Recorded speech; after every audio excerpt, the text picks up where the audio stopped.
proceed inside. We're going to see some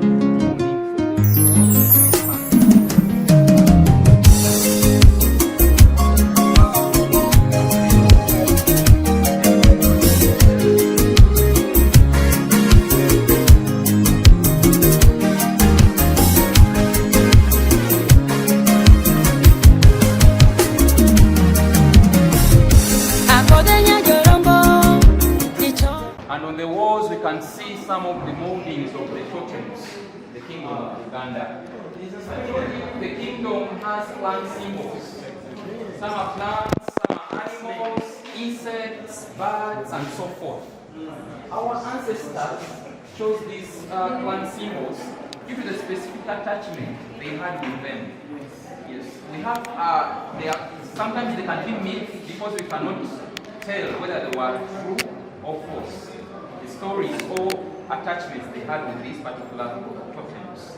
So our language is Luganda. If somebody cannot speak English in Uganda, Luganda is always the second language. Over 5 million people speak Uganda. Yeah. Can you speak a bit of it? I want to see how it goes. Basebo, Nebanyabo, Tusanyuse, Balaba. Wow. Somebody has been interpreting. Yeah. Basebo, Nebanyabo, Tusanyuse, Okubalaba. Ekifo wano we tuli mu lukiiko lw'Obwakabaka bwa Buganda. So the statement which I've said is that, ladies and gentlemen, you're most welcome. The place where we are the parliament for the kingdom of Uganda. So, as I told you that the mode of education for African kings was through travel and exposure. Kabaka Mutesa II, again, when he visited Scotland, Edinburgh, he liked the Royal Mile of King George V. The Royal Mile of King George was a road which was connecting his palace to his parliament. So when he came back here, he already had the palace that side. Across the road, you can see the palace of the kingdom. That white building which you can see on top of the hill. Yes, that's the palace. That palace is one of the oldest structures we have in Uganda. It was constructed in the 1920s. Yes. By that time in Uganda and Africa, it was difficult to find a modern house. So the king of that time, he built it. Then his son Mutesa II, when he came back from Scotland, he built this parliament. He made sure that it is exactly facing his house that side. Then he made sure that he connects a road joining the two buildings. So it's exactly 1 mile from the entrance of the parliament here up to the entrance of the palace. So we call it the Royal Mile. Does he stay there or is it just a monument now? The king does not sleep there due to the bad history. The times of Idi Amin and Obote, we have a lot of atrocities which happened there. Yeah. So he uses that palace as his office. Yeah, but he does not sleep there. So the road is called the Royal Mile. The Royal Mile has 2 roundabouts. When you stand here, you can see one of them in the middle of the road in the form of a splitted drum. There is another one, it is inside the palace. The king is the only person allowed to go through that roundabout in Uganda. He was a close friend, Mutesa, he was a close friend to Emperor Haile Selassie of Ethiopia. Yeah. So he copied the idea again of the roundabout. So it's a sign of respect in Uganda, and again it is symbolic that when the king is speaking or making any decision, the king is always straightforward. The king does not beat around the bush. We, the commoners, we have an opportunity to meander around, but the king doesn't. When he's speaking, he's always on point. So the reason is why he goes straight to bring out that meaning. So whenever he's going through straight, for us, we go around to bring out the exact meaning. So question. Yeah. Non-commoners are allowed to go through the roundabout. Yeah, currently it is closed. When you look clearly, vehicles are when just... he's passing, it opens. Yeah, when he's passing, the vehicles are stopped, then he goes straight through. Where are you guys seeing? There's 2 pillars there, you can see 2 pillars. You see the 2 pillars? But I see the vehicles are going. Yeah, they're going round. But him, he goes through. He goes through the roundabout. It opens. So if I want to die, I have a question. Yes, please. that rule applies up to date. Yeah, even the president does the pass. So I want to ask a question. Yeah. You say this is the parliament. Yeah. And I know there's also the national parliament for Yeah. the presidency. Yeah. So is this, who elects the members of this parliament? Yeah, I'm going to make this clear. We have 2 parliaments in Uganda. We have the parliament of the state and the parliament of the kingdom. To be more specific, I would say it's like a state within a state. It's like parallel government. Yeah, the government of the king is non-political. Vatican. It's non-political. How is it funded? The kingdom, besides that, the kingdom has organizations where it can collect funds from.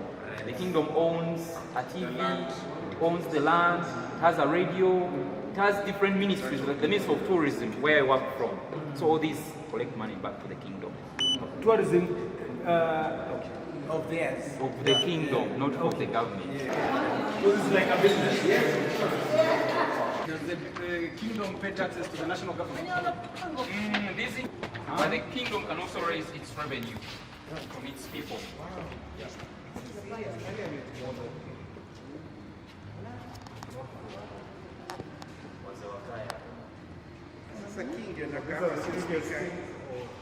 So we are inside the parliament of the kingdom. We are going to begin with a mode of sitting down. This parliament has 8 sessions in the year, and the king appears only in one session, this parliament. If the king is to appear in the session, his throne is placed there on that red carpet. Actually, his throne is brought 15 minutes before the session, and he's placed there. So this is the position of the speaker, and down is the position of the secretary. If the king is to appear in the session, the speaker and the secretary are not allowed to use these seats. They will leave them empty. In our culture, when we're in the parliament, we don't face the king eye to eye. So all this place will be empty for only the king. So the speaker and the secretary will only sit here when the king's throne is empty. All other sessions, the king's throne must be there but empty. Actually, it is well guarded by the royal guards. So the prime minister of the kingdom sits here at the first bench here. He sits closer to the secretary. The reasons why they sit closer for the minutes to correspond. Their minutes have to match. Because after the session, the prime minister locally is known as Katikiro. He has to go and report to his boss, the king, whatever has been happening in the parliament here. That's why they sit closer. When his boss is to appear in the session, his position will change. He can't use the first bench there. He has to sit closer to the king. So the first row change is that up. First section. Those are the positions of the princes and the princesses in this parliament. The session is to take place. The second row is so we have the clergy, all the heads of the religions, the bishops, the sheikhs, reverend fathers. If they want to be part of the session, they will sit there. The third row is where we have the heads of the ministries. As I said, that the kingdom of Buganda is more of a government. It has the Minister of Agriculture, it has the Minister of Tourism, where it comes from, it has the Minister of Land. All the ministries will sit there. The fourth section here is where we have the witnesses from the central government. This parliament is non-political. But at times, we can do receive issues which cut across. They affect the government of Uganda and the kingdom, like the issues of land. So at times, the central government can send representatives to come and be part of this parliament. They can, they will sit here. Again, we might have visitors outside Buganda. It's not a must that people who sit in this parliament, they must be Buganda. I told you, it's very responsible for somebody to become a Buganda. In Buganda, they cannot isolate you out that you're not a Buganda unless when you misbehave. So we have people, they can be even white from outside countries, and they work for the king. They can come and sit here. That side, the first section is where we have the Prime Minister of the Kingdom and his cabinet. The second section is where we have the county chiefs. The kingdom has 18 counties, and each county with a chief who heads it. The chiefs are all answerable to the king. They utilize the second section this side. There are counties here, you can come and join. Yeah. Then the third and the fourth sections, it's where we have the clan chiefs. There are 56 clans. So we have 56 clan chiefs who represent their clans in this parliament. So the dressing code, when the parliament is to take place, when the king is to appear in it, men put on the tunic. It's quite replicated from the Muslim code of dressing. Because Arabs were the first, I say, the first explorers to come at the coast of East Africa. So they somehow influenced the dressing code for the people of East Africa. So the code of dressing for the men in the kingdom, that's the tunic, and they put on a coat on top of the tunic.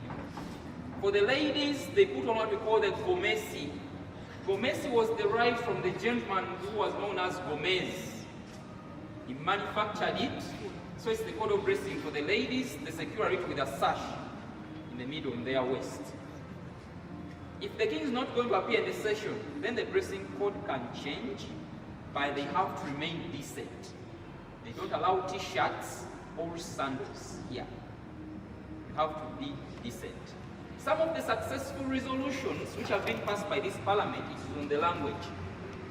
The government, the central government, had a debate of abolishing all local languages from the syllabus in schools and remain with only English and Kiswahili. This parliament sat and they all agreed that Luganda should be continuously taught in schools. So today, in schools, people study Luganda as a language. Up here, where we have the commoners who would like to be part of the session. They come and stand here in the gallery. They don't participate directly in the decision making, but they come here to see what's taking place. They can clap. If something has been discussed down there and has made them happy, they can even smile, but not to talk. If the king is sitting there, they don't stand here. Up here, these are the last 4 kings of Uganda. The kingdom has had 36 kings. This man is the 36th king of Uganda, Kabaka Ronald Mwenda Mutebi II. That is Kabaka Mtesa I. You are going to visit the tombs. It was his palace, the tombs when you go there. He was the king who wrote a letter to call all the Christian missionaries to come and teach his people how to read and write. We call him the father of modernity, Kabaka Mtesa I.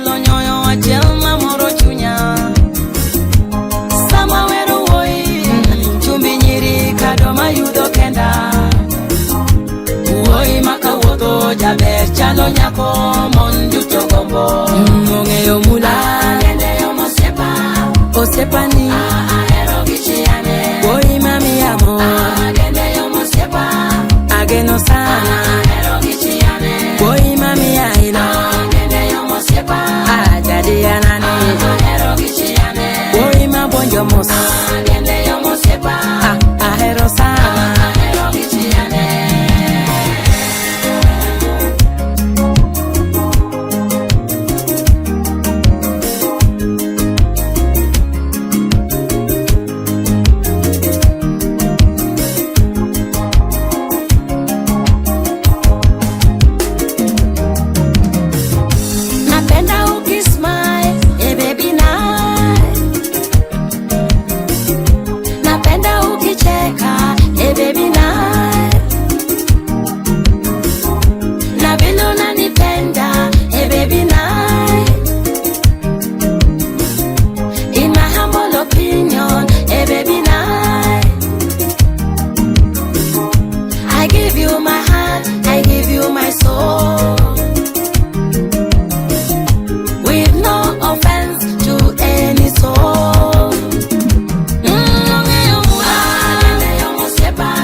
Osepani Aero gichiane Boy mami amo Gende yo mosepa Ageno sana Aero gichiane Boy mami aino Gende yo mosepa Ajadi anani Aero gichiane Boy mabonjo mos